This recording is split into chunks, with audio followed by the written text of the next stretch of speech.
Hi, and welcome back to Bounce Forward with me, Tiff Hall. I'd like to acknowledge the traditional custodians of the land on which I'm recording this podcast, the Wurundjeri people of the Kulin Nation. I pay my respects to elders, past and present. Today on Bounce Forward, I have my friend, Dr. Lauren Burns. Now, Lauren has been in my life my whole life. She is a taekwondo athlete who trained with my dad. He was one of her Olympic coaches in the 2000 Sydney Games. So I grew up watching Lauren train and achieve her dreams. Now, Dr. Lauren Burns holds a PhD in athlete lifestyle and mindset and collaborates with the Australian Institute of Sport regularly. She's been given the Order of Australia Medal and in 2017 was inducted into the Sport Australia Hall of Fame. Plus, at the Sydney 2000 Olympics, she took out the Olympic gold medal in taekwondo for Australia, doing it for the girls. Lauren, welcome to Bounce Forward. Lauren, welcome to Bounce Forward. I'm so excited to have you on and to nerd out a little bit over taekwondo because there's not many people you can talk about taekwondo with who really get it and love it and are obsessed with it like we are. And it's really in our blood. And I want to start with the year 2000, of course, and the Sydney Olympic Games 24 years ago now. Amazing. And this is kind of where we're connected through taekwondo. And you won a gold medal, an Olympic gold medal, the first in our sport for our country in taekwondo. Just such a spectacular moment. I was there. Can you take us back to that moment and talk me through it? How are you feeling? Oh, it was such an incredible time. And yeah, I was just at the Nationals on the weekend. And like you said, 24 years ago, I'm chatting to all these kids and, they weren't even born at the Sydney Olympics. So it really has been a long time. But it was such an amazing event. I mean, really for me, there was a really strong part of my preparation that was about doing the ordinary things in extraordinary circumstances. So that was something that I'd honed with my sports psychologist. But also, it was at the State Sports Centre. So although it had all this kind of Olympic branding that sort of came along and packaged it really nicely, it was still a stadium that I knew well. I'd competed in. It was I felt like it was my home turf. I'd been there the year before and I'd stood in that same stadium and I'd kind of felt like I put my energy into the corners of that room, this enormous stadium. And I stood there and I was like, I'm going to come back in a year and I'm going to win a gold medal. And I sort of really owned that space, So when we were there at the Games, it was, I probably didn't really understand the enormity of it until afterwards because we had this real focus, obviously with my sports psych, but also my whole support team. It was about creating that element of normality. It was this is what I do. This is what I know. This is what I've trained for all my, professional taekwondo life. I've traveled the world.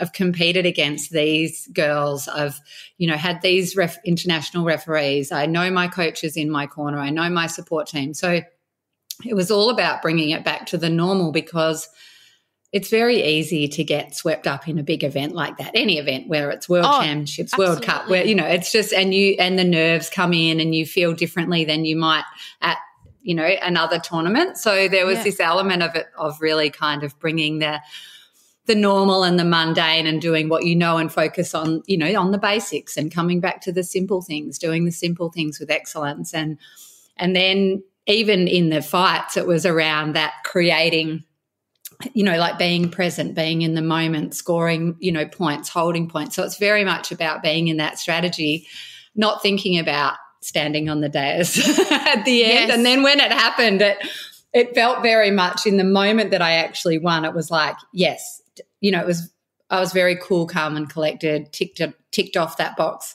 And then it wasn't until sort of later on when I went out to the back and the drug testing woman was reading me my rights, I kind of it all dawned on me and I was like, oh my God, I did it. You did do it. You did it. And it's one of the biggest moments, I think, in my life because you're a woman and you did it, and it showed me something about empowering women and that women can do hard things. And I was 16 at the time, and I was loving my taekwondo and I loved my fitness, and my parents were fitness instructors, martial arts instructors. Sort of wanted to head into fitness but didn't really know what I wanted to do, and that just inspired me so much, Lauren. It just was a moment where I was like, I want to empower women through fitness, through taekwondo. Don't really know what that'll be yet, but it was pivotal for me. Now, we've got a link because my dad was on your coaching team, Bardon. Yes. And, you know, you've been coached a lot and had a huge focus on mindset and winning and throughout your whole life. Like, what do you think is the secret to having a high performance mindset, like that winning mindset for anyone out there who's looking to, you know, really succeed in their sport? Yeah, well, I mean, yeah, your dad, Martin Hall, was my my club coach, and then also my coach at the Olympics. I had two coaches, Jin Tae-jong and Martin, and, you know, we can go a little bit more into my relationship with him. And we were together for such a long time, you know. Yes. It was an incredible journey. But I think, you know, this element of a growth mindset, and, you know, we hear about that a lot. It can be a bit of a throwaway term, but really kind of understanding that we have the ability to always grow and evolve, and our skills are not, you know, stagnant as they are. We can always develop. So I think that, you know, and it's not about, we all have hard times. We all have challenges. We all have we all have setbacks. So it's not that you're creating the perfect environment where everything goes right. But I think that mindset of being able to succeed and do the things that you want to in life, and succeeding can be all manner of different things, whatever it is to the individual, but it's about that sort of flexibility of being able to go, I can work my way out of this, I can build back up, I can find a way to make that happen. And you know, even when things completely change and you may not, you know, there's a lot of athletes that have life-changing injuries and they can't go back to that sport. So it's like, how do you then adapt and change, and sort of being kind to yourself.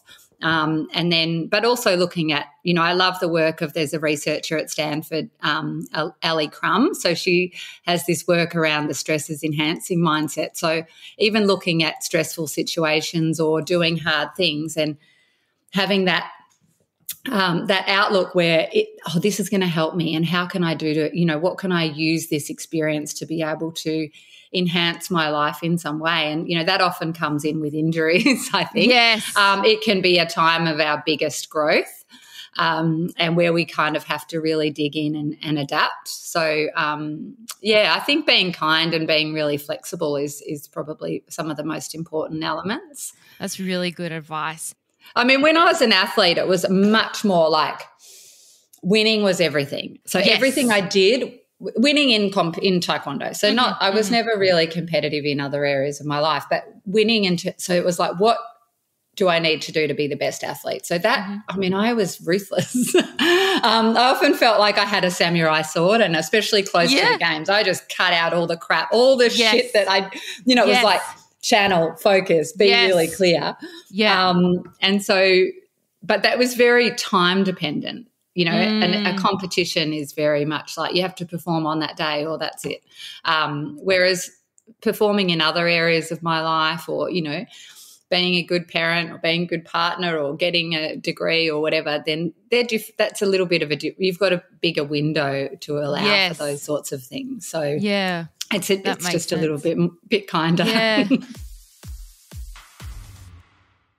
Talking about cutting out all like the crap, like you had to diet so hard to get under 49 kilos, wasn't it? Like and you're a vegetarian. So was that really challenging for you? Was that a grueling process, making weight for the games? Yes, it was, but it was also because I always had to cut for a weight division. It was part of my preparation. And so it was sort of like as I went into that phase, into that mode, it was generally it'd be 3 months. I'd sort of start to really streamline what I was, you know, getting that weight down safely.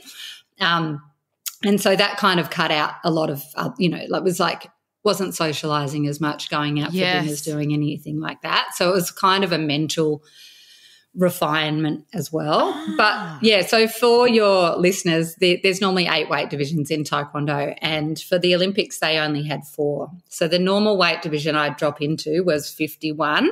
So I'd just drop a couple of kilos, and so I'd sort of sit at a training weight of 53, but around 55 natural weight. Drop in, always challenging. It was at the lower end of my weight, but it was pretty safe. For the Olympics, they only had 4 weight division and 10 kilo increments between them. So I either had to go under 49 or under 57. So the 57 girls are like 60 something, and they're dropping in. They're really tall. It's like a completely different game. So, I had DEXA scans. I went to the BIS or the dietitians. I had my naturopath coaches. We all decided 49 was going to be the best weight division. So they actually said it's unsafe to ever really sit at 49, so just to drop down slowly and hit it on the day. So I did weigh in at 48.98. Wow. So 20 kilos. But that was very, I'd practiced it. I'd done it poorly before. I did a tournament overseas where I fought at the Belgium Open, and I beat this girl by about, I was like 11 points or something. I just absolutely, it was a really good win. Then 2 weeks later I fought the same girl in Italy, and I had to drop down to 49, and I just couldn't get it off, and I ended up saunering it off, which I hate doing. Yes. And I lost to her by like 3 points. So, it can make such a huge difference if you do it, if you sweat it off, because you don't have – you're dehydrated. You just can't recover that. And that's really, it's so important with Taekwondo to have that decision-making time and, the critical analysis, especially if you're down and it's in a final and you've had 4 fights that day or 8 fights that day. Oh, my God. You just can't compromise that. So I used to do it really well. I was really adamant not to sauna it, run it off. Also you have often a beautiful taper. You have this periodization that you set with your strength coach, and then if you're overweight and you're running it off or skipping it off in a car park, then you're just undoing all of that beautiful work for explosiveness. So I did it really carefully, and, I was vegetarian. So everyone at that point used to tell me I couldn't be a vegetarian athlete. So I had, dietitian at the BIS, had a naturopath, a nutritionist. So I had a lot of different, and then I'd kind of, curate my own plan a little bit as well. So I was very organised. I used to have my main meal in the middle of the day with lots of protein, lots of different colours, eating the rainbow, because I wanted to have, it was all about eating for power and strength and reaction time. And so, it was I always looked at that positive as well, because, otherwise it just feels like there's that deprivation and I can't have this and I can't have that. But, that's really important, that mindset. So even though I was 49 kilos, and like at the lightest that my body should ever be or shouldn't be, I felt 6 feet tall. I felt like this huge warrior woman. I just felt so strong and so powerful. And then I look back at the photos and I'm like, oh, my God, you were so tiny. This little bit. No, but you felt that. That's awesome. Yeah, I did. And all the strength work, like my legs were just so strong. I cut a lot from my upper body. So it was very strategic. I didn't do it I wasn't just left to my own devices. No. It was, really in collaboration with my team. I'm going to leave that chat right there and come back with part 2 very soon. Thanks so much for listening to Bounce Forward. I love having your company, so please DM me on Instagram at tiffhall_exo and let me know what questions you'd love me to cover. Don't forget to rate and review me on your podcast app. Speak soon. Happy days.